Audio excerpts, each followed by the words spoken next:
मेधा classes के YouTube channel पे आपका एक बार से फिर से स्वागत है। आइए पहला क्वेश्चन देखते हैं जो कि CGL मेंस 2015 में आया हुआ है। क्वेश्चन बहुत बड़ा है। तीन किस्मों की चाय के मिश्रण में उनके वजन का अनुपात 4:5:8 है। यदि पहली किस्म की चाय 5 किलोग्राम, दूसरी किस्म की चाय 10 किलोग्राम, तीसरी किस्म की चाय की कुछ मात्रा मिश्रण में मिलाई जाए तो उनके वजन का अनुपात 5, 7 और 9 आता है। अंतिम मिश्रण में तीसरी किस्म की चाय की मात्रा कितनी है? इस क्वेश्चन को हम डायरेक्टली ऑप्शन से भी कर सकते हैं और उसमें मात्र 10 सेकंड लगेगा। जैसे लास्ट में उसने बोला है कि जो अनुपात आता है वो 5:7:9 आता है। इसका मतलब जो आंसर होगा वो आपका 9 का कोई गुणज संख्या होनी चाहिए। तो यहाँ पे हम सबसे पहले देखेंगे 9 का गुणज ये भी नहीं है, ये भी नहीं है, ये भी नहीं है और ये भी नहीं। ये ऑप्शन दिए गए हैं क्वेश्चन के पेपर में, हमने अपनी तरफ से नहीं रखे हुए। तो 9 का मल्टीपल 45 है, तो आंसर आपका बस ऐसे ही 45 हो जाएगा। फिर भी हम मान लेते हैं अगर एक से अधिक ऑप्शन होते जो 9 के गुणज होते तो फिर हम इस क्वेश्चन को कैसे सॉल्व करते हैं। क्रॉस प्रोडक्ट मेथड हमने बताया था, तो अनुपात पहले लिख लेते हैं 4:5:8। 4:5:8 ये इनिशियल रेशियो था, ठीक है। इसके बाद जब लास्ट में रेशियो हो गया तो वो हो गया 5:7:9। अब देखते हैं पहले किस्म की चाय जो है 5 किलोग्राम क्या मिला दी गई और 10 किलोग्राम दूसरी किस्म की चाय मिला दी गई। तो इससे अगर हम इसको घटाएंगे तो ये वाली 5 ज़्यादा है तो माइनस में आएगा। इससे इसको घटाएंगे तो ये 10 ज़्यादा है तो माइनस का 10 आएगा, ठीक है। और इसका हमें पता नहीं है, लेट थोड़ी देर के लिए मान लेते हैं। x किलोग्राम मिलाई थी तो इसका आंसर -x आता है, वो तो भी पता चल जाएगा। क्या करना होता है क्रॉस प्रोडक्ट में? 7 चौक 28, 5 बचे 25, तो 28 माइनस 25 क्या आएगा? -3। और यहाँ करते हैं 7 पन्ना 35, मतलब -35, फिर माइनस लगाएंगे -50, ठीक है। तो यहाँ पे आएगा -35 + 50 कितना आया? ये 7 चौक 28, 5 बचे 25, तो ये प्लस का ही 3 आएगा। और यहाँ पे कितना आएगा? 15। तो हम यहाँ से देखेंगे 3 की जो वैल्यू है वो कितनी है? 15 है। 3 की वैल्यू है 15, 1 की वैल्यू कितनी हो जाएगी? 5, ठीक है। 1 की वैल्यू 5, यानी कि 4 की वैल्यू कितनी रही होगी? 5 चक्कू 20, 4 की वैल्यू 20 और 5 की वैल्यू 25। अब इसमें क्या हुआ? 5 किलो बढ़ाई, ठीक है ना। 5 किलो बढ़ाई तो ये वैल्यू कितनी हो गई? 25। इसमें 25 में 10 बढ़ाई तो ये कितनी हो गई? 35, ठीक है। इसका मतलब क्या? ये भी 5 गुना है, ये भी 5 गुना है, तो ये भी वास्तव में 5 गुना रही होगी, यानी कि 9 पन्ना ये वैल्यू कितनी रही होगी? 45। और पहले 5 अट्ठे ये कितनी रही होगी? 40, ठीक है। 1 की वैल्यू 5 थी तो 5 चक्कू 20, 5 पच्चे 25 और 5 अट्ठे 40। ये वैल्यू 40 थी, 45 हो गई, तो ये कितना आया अंतर? 5 का, ठीक है ना। तो कितना मिलाया आपने? 5, ठीक है। तो क्या कह रहा है? अंतिम मिश्रण में तीसरी किस्म की चाय की मात्रा कितनी है? तो आपने सिर्फ कितनी है पूछा गया तो 45 ही आंसर हो जाएगा। ये पूछा था कितनी मिलाई गई है तो 5 आंसर हो जाएगा। उम्मीद करता हूँ आप लोग समझ पाए होंगे। अगले क्वेश्चन पे आते हैं। ये भी इसी टाइप का क्वेश्चन है लेकिन थोड़ा सा अलग है, देखते हैं। बहुत ही अच्छा क्वेश्चन है और ये भी CGL मेंस में 15 में आया हुआ है, ठीक है। 2 घड़ियों की लागत 16:23 के अनुपात में है। पहली घड़ी की लागत 10% बढ़ा दी जाती है, दूसरी घड़ी की 470 रुपये बढ़ जाती है, तो दोनों की लागत मूल्य का अनुपात 11। पहले वाला अनुपात और बाद वाला अनुपात लिखते हैं। कितना दिया गया है? 16:23 और बाद वाला अनुपात 11:20। हमें पता है इससे इसको घटाएंगे तो क्योंकि ये वाला ज़्यादा था 470, ठीक है ना, तो ये 477 देगा, लेकिन ये बड़ा है तो ये कितना आएगा? माइनस में आएगा। क्लियर? अब ये क्या है? ये इसका 10% बढ़ के आया है ना, तो यानी कि जब हम इससे इसको घटाएंगे ये वाली वैल्यू इससे 10% ज़्यादा होगी। 10% तो जब हम इससे घटाएंगे तो इसी का 10% बढ़ जाएगा और इसका 10% कितना है? 1.6। लेकिन ये क्या है ना, कोई एग्जैक्ट वैल्यू नहीं है, तो हम थोड़ी देर के लिए मान लेते हैं 16x होगा तो इसका 10% 1.6x आया होगा, ठीक है। ऐसे कभी आपने ये सवाल नहीं किया होगा, आज देखते हैं। तो इसका इसमें मल्टीप्लाई और इसका इसमें मल्टीप्लाई करेंगे तो यहाँ से क्या आ जाएगा? 16 दूनी 32, यानी कि 320x। इसका इसमें करेंगे तो 11 तिया 33 का 3 हासिल लगा 3, 11 दूनी 22, 3 25, 253x घटा लेंगे, ठीक है। बराबर में इधर देखेंगे तो इधर आएगा 16 दूनी 32, 320 और 1.32x, ठीक है। माइनस लगाएंगे, सॉरी ये चीज़ किस में आएगी? ये वाली ज़्यादा होगी तो ये माइनस में आएगा, तो माइनस का 32x। और जब इसका इसमें गुणा करेंगे माइनस लगाएंगे तो माइनस का आएगा 470 में 477 में गुणा 11, ठीक है। इस चीज़ को इसके बराबर लिखते थे हम लोग ठीक है, लिख देते हैं। ये कितना आएगा यहाँ पे देखते हैं, तो घटाते हैं, कितना आएगा, 10 से 3 गया 7, यहाँ पे बचेगा 1, 11 से 5 गया 6, ठीक है, और 67x। तो यहाँ पे लिख सकते हैं हम 67x की वैल्यू ये आ गई।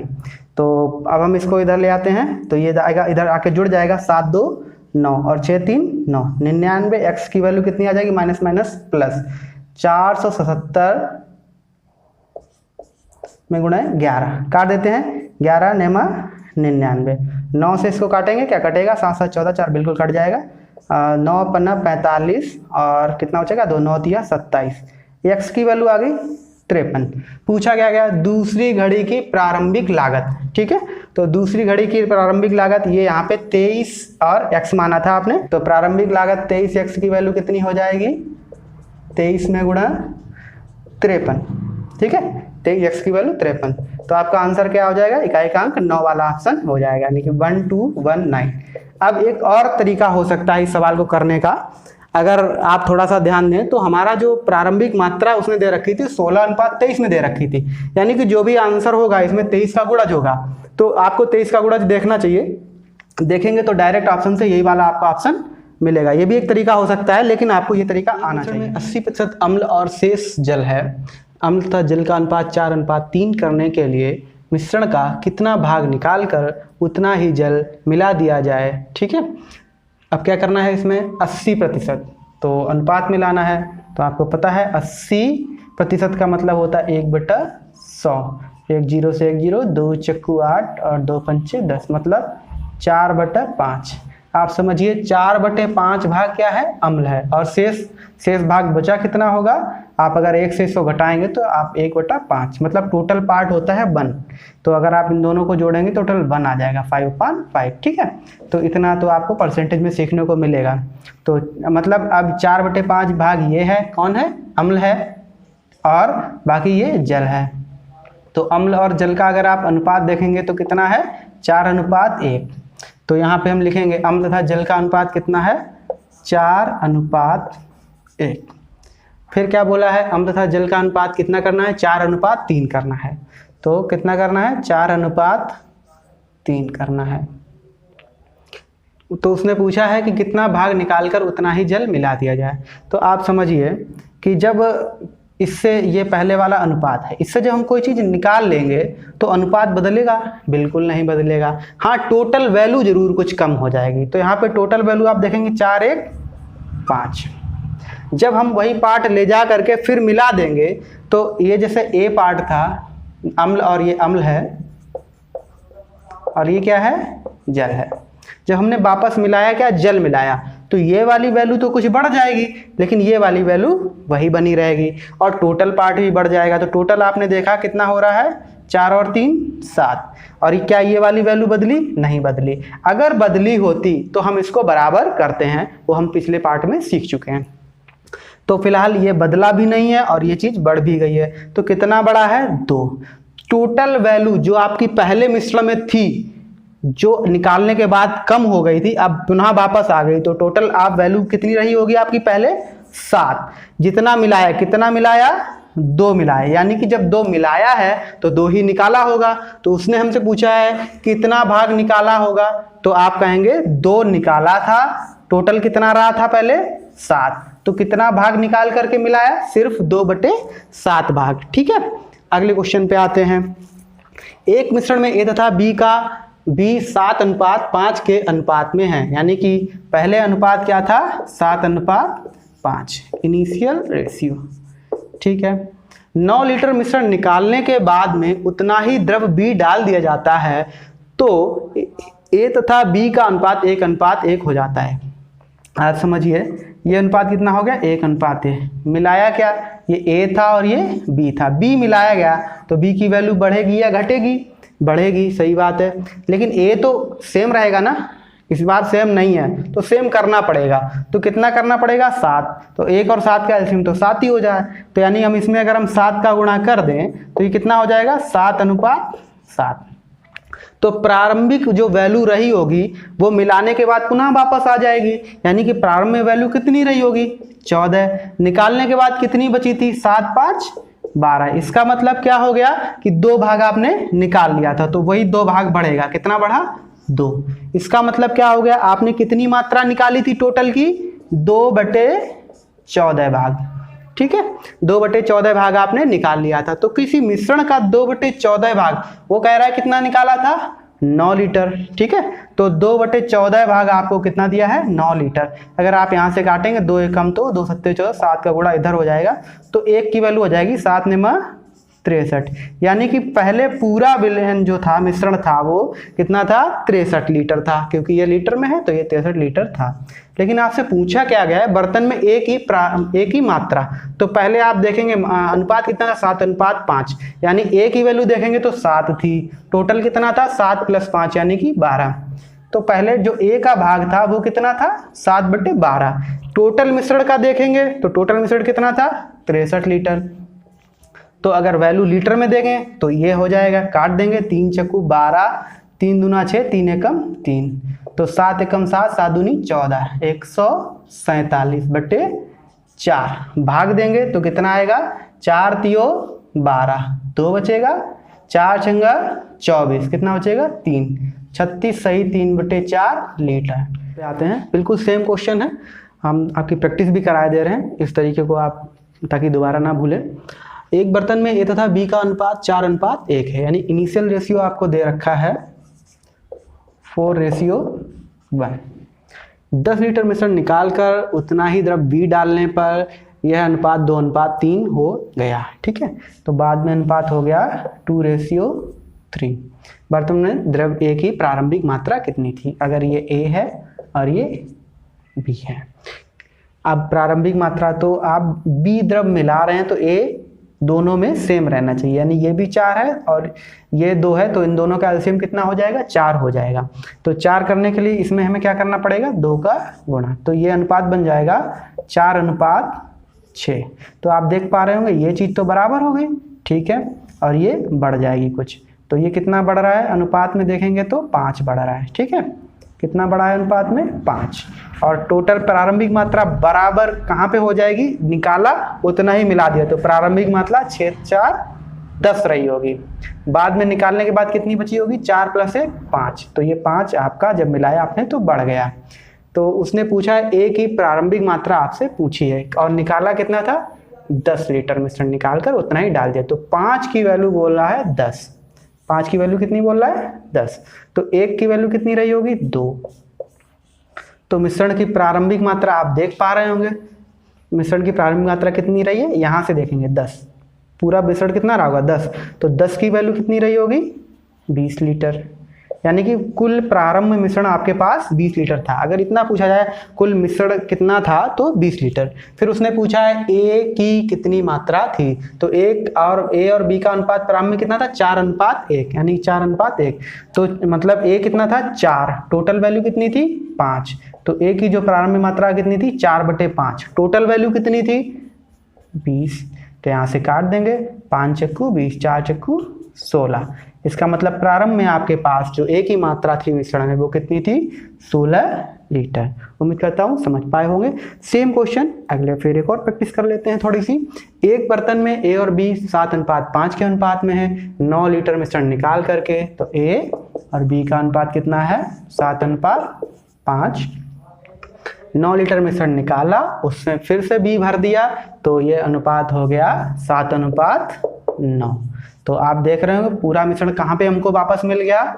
7 7 9 7 16। 16 निकालने के बाद कितना बचा था? 12। यानी कि कितना बड़ा होगा? 12 4 16। देखो यहाँ पे 4 बड़ा है। और दूसरी चीज, यहाँ पे ये चीज ऑलरेडी बराबर है, यानी कि ये बदला नहीं है। अगर ये बराबर नहीं होता तो हम करते पिछले क्वेश्चन की तरह, जब अनुपात 1:1 हो गया था। तो यहाँ पे 4 कितना आपने मिलाया है? 4, यानी कि निकाला कितना था? 4 लीटर। ठीक है, तो कह रहा है 4 की वैल्यू कितनी है? 9 लीटर मिश्रण निकाला था, तो यहाँ पे 4 की वैल्यू आपको दे रखा है 9 लीटर। क्लियर है? पूरा इस बार नहीं कट रहा, थोड़ी सी मेहनत। 4 की वैल्यू 9 है, तो पूछा गया है ए की प्रारंभिक मात्रा, तो पूरा मिश्रण आपका था कितना? 16। तो आप अगर देखेंगे तो 16 की वैल्यू 4 का गुणा इधर कर दें, 4 का गुणा, यानी कि पूरा मिश्रण आपका था 16, तो 16 की वैल्यू हो जाएगी 9 चक्कू 36 लीटर। अब आप देखेंगे कि ए की मात्रा उसने पूछी है, तो ए कितना था 7:5 के अनुपात में था, तो ए कितना था आपका, ए था 7 और टोटल मात्रा कितनी थी 7 + 5 यानी कि 12। तो ए का भाग कितना था 7/12, किस में से देखना पड़ेगा 36 में से, तो 36 का गुणा करेंगे इसमें से, तो ए की मात्रा निकल के आ जाएगी 12 तिया 36, 7 तिया 21, ठीक है। 21 लीटर ए की प्रारंभिक मात्रा थी। उम्मीद करता हूँ अच्छे से समझ पाए होंगे। 40 लीटर मिश्रण में अल्कोहल तथा जल का अनुपात 5:3 है। 8 लीटर मिश्रण निकालकर उसकी जगह पर जल डाल दिया गया। परिणामी मिश्रण में अल्कोहल तथा जल का अनुपात, टोटल मिश्रण का अनुपात क्या दे रखा है पहले 5:3, 5:3 कितना हुआ अनुपातिक योग 8, 8 की वैल्यू कितनी दे रहा है 40 लीटर, यानी कि एक की वैल्यू कितनी हो गई 5 लीटर। तो वास्तविक कितना रहा होगा 25 और 5×15, ये पहले वाला मात्रा है, एग्जैक्ट वैल्यू है ये। 8 लीटर मिश्रण निकाला गया और उसकी जगह पे जल डाल दिया गया, मतलब ये पहले क्या है, ये अल्कोहल है और ये जल है। कितना निकाला गया 8 लीटर, यानी कि कितना भाग निकल के गए 8/40, यानी 1/5 भाग आपने निकाल लिया।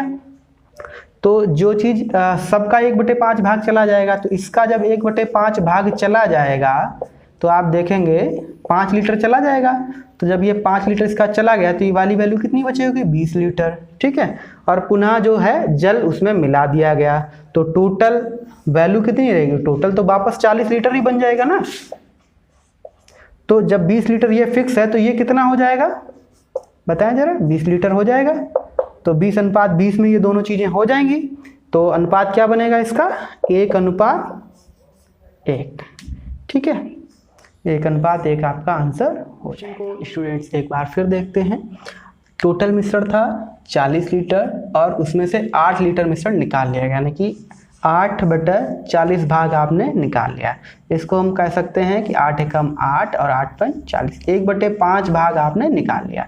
तो मिश्रण में जो भी चीज़ें हैं उन दोनों ही चीज़ों का 1/5 भाग निकल जाएगा। तो पहले अनुपात दिया गया था आपके पास 5:3, पहले अनुपात दिया गया था 5:3, तो इसका भी 1/5 भाग निकल गया, इसका भी 1/5 भाग निकल गया, लेकिन मिलाया क्या गया, बाद वाली चीज मिलाई गई, यानी कि जो जल था ये मिलाया गया, अल्कोहल नहीं मिलाया गया। तो जब इसका 1/5 भाग निकल गया मतलब एक भाग निकल जाएगा, है ना। तो ये जब एक भाग निकल जाएगा तो ये कितना बचेगा 4 भाग बचेगा। अब ये मिलाया तो गया नहीं, तो ये तो फिक्स हो गया। अब टोटल वैल्यू यहाँ कितनी थी 8, जब आप वापस जितनी चीज निकाले हैं उतनी ही मिला देंगे, तो टोटल वैल्यू अगर पहले 8 है तो बाद में भी टोटल वैल्यू 8 ही रहेगी, यानी कि यहाँ भी टोटल वैल्यू 8 ही हो जाएगी। और ये वाली चीज अगर फिक्स है 4, ये फिक्स हो गई, तो ये बची वाली चीज कितनी बचेगी आप ही बताएं, कितनी बचेगी 4 बचेगी। यानी इस प्रकार इनका अनुपात कितना हो जाएगा 4:4। तो इसको अगर हम देखते हैं तो अनुपात मतलब 1:1।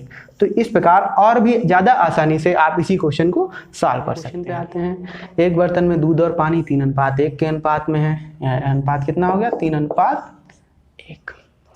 तो मिश्रण का कितना भाग निकालकर उतना ही पानी मिला दिया जाए कि यह अनुपात 1:1 हो जाए। बाद में कितना होना 1:1 होना है। तो ये वाली वैल्यू तो चेंज होगी नहीं, ये वाली वैल्यू बढ़ेगी। तो जब ये चेंज नहीं होगी तो हम इसमें 1 और 3 का एलसीएम यानी कि 3 का गुणा कर देंगे, तो ये हो जाएगा 3:3। तो अब आप देख पा रहे हैं ये बराबर है और ये वाली वैल्यू बड़ी है। कितनी बड़ी है ये 1 और 3 का डिफरेंस 2, ठीक है।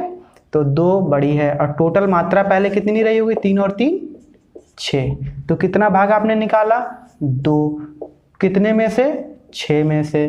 तो कितना भाग आपने टोटल का निकाला 1/3, आपका बी आंसर सही। अगर आपको हमारा काम पसंद आ रहा है तो हमारे चैनल को सब्सक्राइब कर देना और हमारे वीडियो को लाइक कर देना, आपका इतना सहयोग तो बनता है। Thank you.